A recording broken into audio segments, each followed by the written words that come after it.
আসছিলাম তখন এমপির দুই ছেলে আমাকে আটকায়। তারা আমাকে উত্ত্যক্ত করেছে, আমার ওড়না টেনে ধরেছিল। আমি এখন ওদের দুজনকে ছাড়বো না।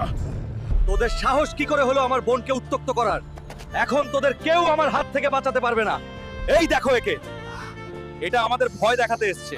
এবার অনেক হয়েছে, আমি তোদের জীবিত ছাড়বো না।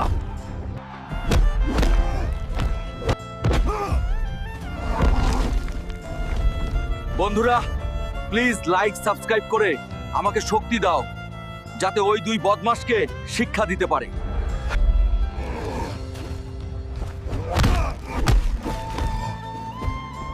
নিজের দুই ছেলেকে ভালোভাবে মানুষ করো, আর যদি পরের বার কোনো মেয়েকে উত্ত্যক্ত করে তাহলে ওদের নাম নিশানা মুছে দেব।